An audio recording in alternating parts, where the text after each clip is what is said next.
जय श्री राम। पहला क्वेश्चन है, देखो, मुर्गी पालन से क्या तात्पर्य है? मुर्गी पालन के लाभ लिखिए। मोस्ट इम्पोर्टेंट प्रश्न है, आ सकता है। तो देखिए, अंडे और मांस तथा मीट प्राप्त करने के लिए मुर्गियों का वैज्ञानिक तरीके से पालन पोषण करना मुर्गी पालन कहलाता है। क्या बच्चों? अंडे और मांस प्राप्त करने के लिए मुर्गियों को वैज्ञानिक तरीके से पालन पोषण करना मुर्गी पालन कहलाता है। अब इसके लाभ देखते हैं। नंबर 1, मुर्गी पालन के लिए कम पूंजी और कम स्थान की आवश्यकता होती है। क्या बच्चों? जब मुर्गी पालते हैं तो उसके लिए कम पूंजी लगती है और कम स्थान की आवश्यकता होती है। नंबर 2, मुर्गियों से हमें मांस प्राप्त होता है। मुर्गियों से क्या प्राप्त होता है बच्चों? मांस प्राप्त होता है। मुर्गी पालन से परिवार के लोगों को रोजगार मिल जाता है। अगर मुर्गी पालन करोगे तो परिवार के सदस्य जो हैं उनको रोजगार प्राप्त हो जाता है। नंबर 4 है, मुर्गियों से अंडा, मांस, खाद्य प्राप्त होता है। मुर्गियों से क्या होता है? अंडा, मांस, खाद्य प्राप्त होता है। नंबर 5 है, ग्रामीण विकास में मदद करता है। मुर्गी पालन क्या करता है बच्चों? ग्रामीण का विकास होता है, उसमें वह मदद करता है। अगला प्रश्न है आपका, मुर्गी पालन के विकास में आने वाली समस्या लिखिए। या ऐसे भी पूछा जा सकता है ये प्रश्न, भारत में मुर्गी पालन के विकास में आने वाली समस्याएं लिखिए। तो इसका आंसर है, मुर्गी पालन के विकास में आने वाली समस्याएं निम्नलिखित है। ये लाइन आप सभी को लिखना है। इसके बाद लिखना है नंबर 1, अंडों की मांग में भिन्नता रहती है। सर्दियों में ज़्यादा और गर्मियों में कम बिचते हैं।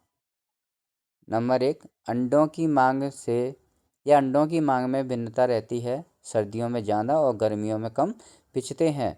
नंबर 2, उत्पादन में समानता नहीं रहती है। अंडों के उत्पादन में समानता नहीं रहती है।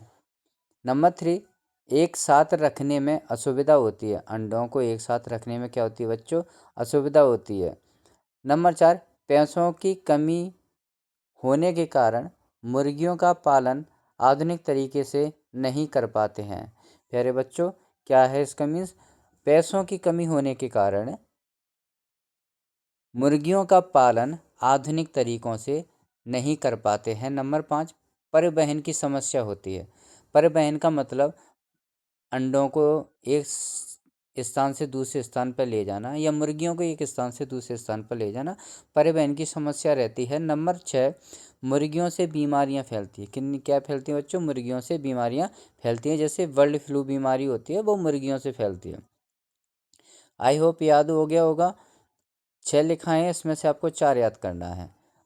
अगला प्रश्न है, ताजे अंडे के लक्षण लिखिए।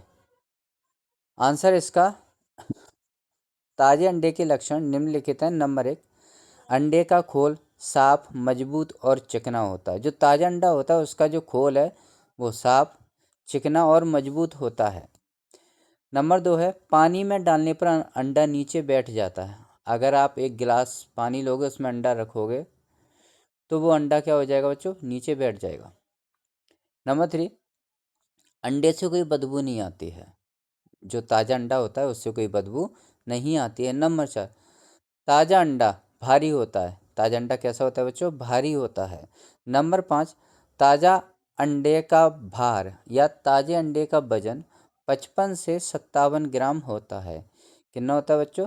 55 से 57 ग्राम। एक बार रिवाइंड करेंगे। ताज़े अंडे का खोल साफ, मजबूत और चिकना होता है। नंबर 2, पानी में डालने पर अंडा नीचे बैठ जाता है। नंबर 3, अंडे से कोई भी बदबू नहीं आती है। नंबर 4, अंडा जो ताज़ा अंडा होता है वो भारी होता है। नंबर 5, अंडे का वजन या अंडे का भार 55 से 57 ग्राम होता है। अगला प्रश्न है बच्चों, अंडे सेना या हैकिंग क्या है? अंडे सेने की विधियां लिखिए। अंडे सेना का मीन्स होता है जैसे सेक करना, बाउल करना या गर्मी देना, ये सैन्य होता है। हैकिंग भी इसे कहते हैं। तो इसकी विधियों के भी वर्णन करना है, तो आंसर देखते हैं। अंडों से चूजे निकालने की क्रिया। क्या बच्चों? अंडों से चूजे निकालने की क्रिया को अंडे सेने या हैकिंग कहलाती है। अंडों से चूजे निकालने की प्रक्रिया अंडे सेना या हैकिंग कहलाती है। अंडे से चूजे 21 दिन में बाहर निकलते हैं। बच्चों, अंडे से जो चूजे होते हैं वो किस दिन में क्या निकलते हैं? बाहर निकलते हैं। ओटी पूछी जा सकती है, अंडे से चूजे कितने दिनों में बाहर निकलते हैं? तो आपको बताना है 21 दिनों में बाहर निकलते हैं। अब देखिए, अंडे सेने की विधियाँ 2 प्रकार की होती हैं, एक प्राकृतिक, दूसरी कृत्रिम विधि। प्राकृतिक माने प्राकृतिक विधि, कृत्रिम माने मशीनों द्वारा बनाई गई विधि। दो प्राकृतिक विधि में नंबर 1 लिखना है आपको। इस विधि में मुर्गी स्वयं अंडों पर बैठकर उन्हें सेती है। विधि में मुर्गी स्वयं अंडों पर बैठकर उन्हें सेती है, मतलब अंडों को थोड़ी गर्मी देती है अपने शरीर से। नंबर 2 है, मुर्गी अपने शरीर की गर्मी से अंडों का ताप देती है। क्या बच्चों? मुर्गी अपने शरीर की गर्मी से अंडों को ताप या तापमान देती है। अब आते हैं कृत्रिम विधि। इस विधि में मशीन की सहायता से अंडे सेजे जाते हैं। इस विधि में मशीन की सहायता से अंडे सेजे जाते हैं। मशीन में तापमान और नमी नियंत्रित की जाती है। नंबर 2, मशीन का ही तापमान और नमी नियंत्रित की जाती है। समझ में आ गया होगा।